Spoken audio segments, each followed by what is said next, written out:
I'm Nicole, I'm a respiratory therapist. And I'm Laura, I'm the educator in Emerge. So we're just going to show checking the cuff pressure, and then if there was a leak in the cuff, how to do a tube exchange. So this is our cuff pressure manometer. So they are single patient use, but reusable for that patient. So green zone is where we want to be.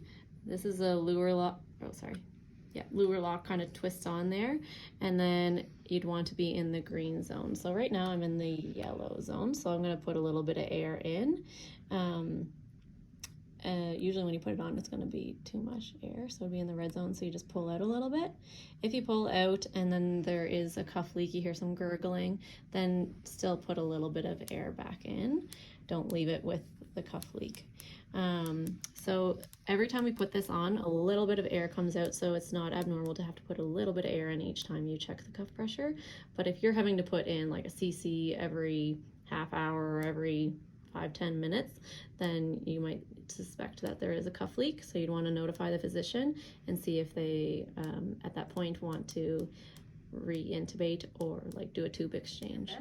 So we're just going to show you how to do a tube exchange. So say this patient is intubated and then we're noticing a cuff leak, some gurgling kind of at the back of the throat.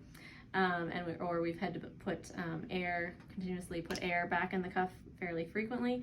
You'd want to alert the physician and say you suspect there is a cuff leak.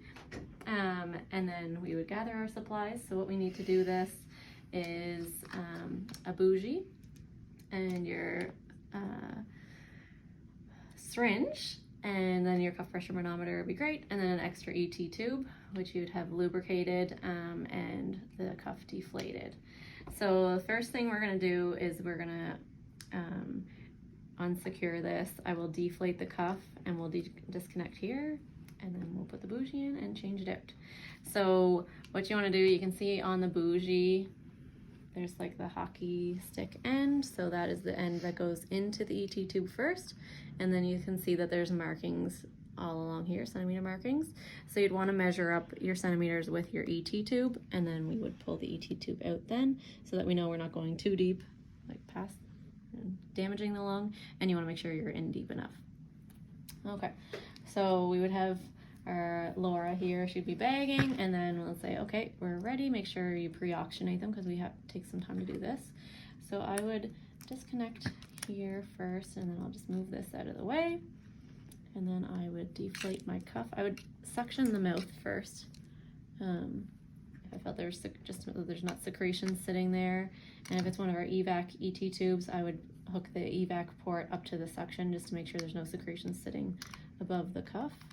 And then I would connect this on here and make sure someone's always holding the ET tube. So when you do this, you'll probably hear some gurgling. The alarm, or if they were on the ventilator, they would alarm. But so then we will disconnect here.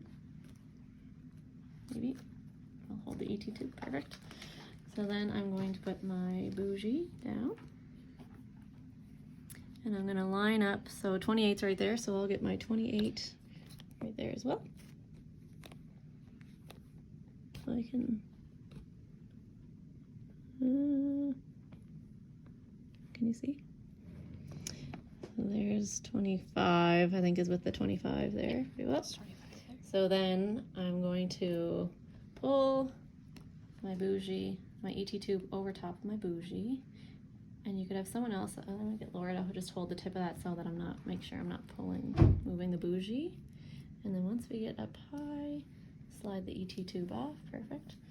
And then we'll put the other ET tube on. I'll just make sure we've done this first, make sure the cuff is totally deflated. Good. And then we'll put this over top. And again, so I'll get Laura to hold up there. And then you can use a tongue depressor, or you might need to use some McGill forceps to get this through. There we go. And again, we're at 20. We're at 25 at the teeth, let's say. Okay, so then we'll pull that out, and then we would inflate the cuff. We can put our end title on there just to make sure we're in the right spot. Could you hold the tube there for a second more? So inflate my cuff, put it in the green zone there. This tube might actually have there. And then we'd secure our ET tube again. Here. And we would usually use the same size ET tube.